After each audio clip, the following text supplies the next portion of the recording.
even on the floor in front of the door, I started crying. And Tim was emotional. And eventually we got into our bedroom, which was right off the kitchen.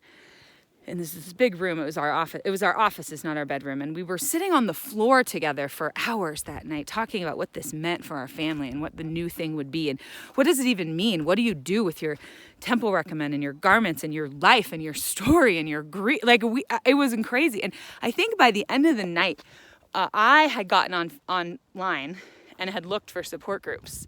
Like that instantly, I needed help. I knew I couldn't do it alone. And I started, I got to a site called postmormon.org, which is why I have always called myself post-Mormon and not ex-Mormon. I really think of it as like the next thing in my life and not that this other thing went away. And on postmormon.org, within the first couple days, while bawling my eyes out for days and not eating, I learned through that site, through people's personal posts, that things that I thought the church had control over in my life, that they didn't. And people who had power and control over me didn't have that power and control. They never had. It wasn't real. And so I got information. I got new facts. I got reality. But the pain was aggressive. And I remember, this was a small town, you guys, 600 people year round, one school. I can remember picking my kids up while bawling. Like, who does that? Who goes into public? But the grief was so intense of losing my story, my safety, my peace, my future. And I want to call out, about 90% of my relationships were connected deeply to the church. And while a lot of those people were saying, it's fine, we don't care, I never heard from them again. It was crickets. There's dozens and dozens of people out there who want nothing to do with me or my husband because of that decision that we made. So the grief was massive. I remember I walked around town, I went on walks, I talked to new friends and old friends, but it was very hard to find comfort. The pain was just so excruciating. And then I remembered that one of the people we really liked in town, I had thought maybe she had some Mormon roots or some history. So in this desperate act, I reached out to this person I barely knew, and I said, this is probably inappropriate, but do you have a Mormon background? And if you do, would you be willing to speak to me? Because I am experiencing pain and grief, and I need to speak to someone who understands. And this person said yes. Like, I don't want the community to know. I don't want to talk about it publicly, but I'll come get you.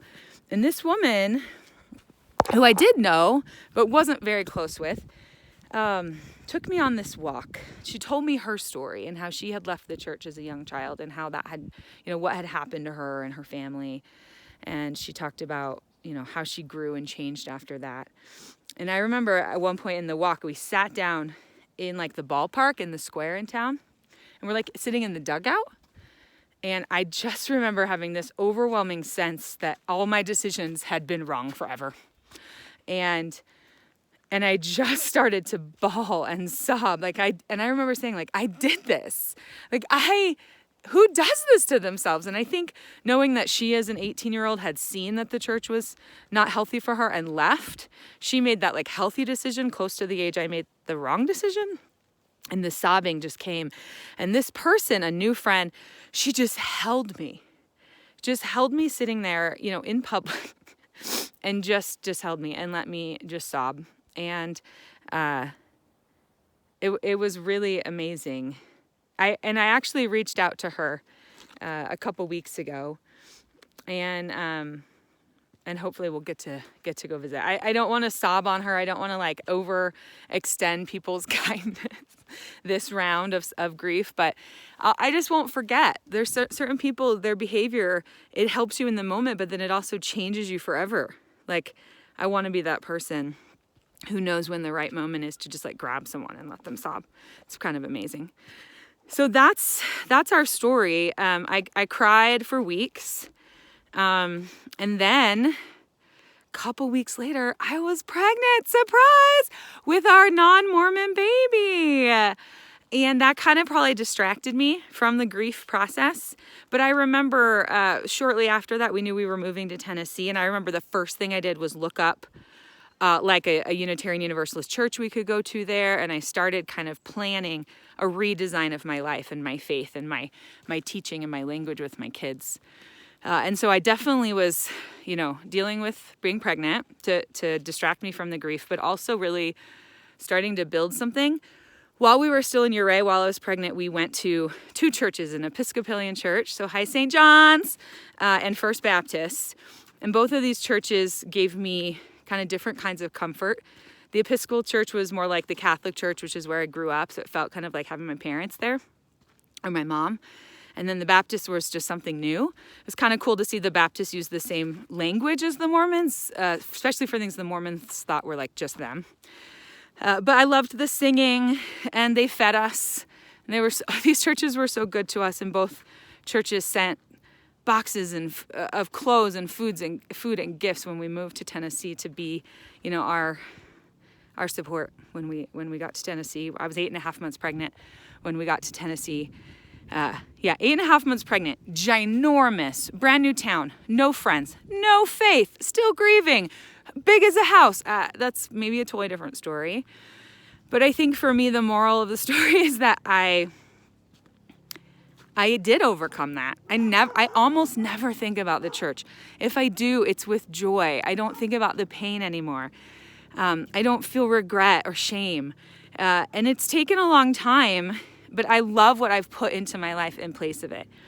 And so for me, going through divorce, separation, and now, story for another day, folks, but my first post-separation heartbreak, I think of things like I do overcome. I rebuild, and my life is like beautiful and fluffy and kind of crazy. I have new language and new vision and new perspective every time I redesign. So yeah, let's next week I've got some heartbreak stories for you. But thanks for listening and sticking with us to all these parts of episode 3. If you have questions or thoughts about faith transition, whether it's your own transition or questions about someone else, please, very, very loud helicopter coming at you, which I'll be honest, in a mountain town in the winter, it's not a great thing to hear a helicopter. It can sometimes mean someone has had an accident, so just fingers crossed that everyone is safe here in Park City today. Fingers crossed. That makes me sad. But if you know anyone going through faith transition, be sensitive and loving. I'll end with this. I remember walking with a new friend. Her name was Beth. And we were talking about me leaving the church and the pain and the grief and the sorrow. And I said, you know what, Beth? I think this is what divorce feels like, because I chose this thing. I put it in my life. I built my life around it. I exposed my children to it. And now I'm taking it out of my life, and there's like this big hole, and I don't know what to put there, and it's heartbreaking. And just to be clear, faith journey is not as hard as divorce. And now I know, but at the time it was comforting, and I could get a little support from that. But I can do hard things, and I've suffered through grief before, and this other little grief that I'm experiencing this week is just layers of grief cycle. That's what I got. So see you guys next week for just some ridiculous, braless, so not feeling good awesomeness. Okay, bye.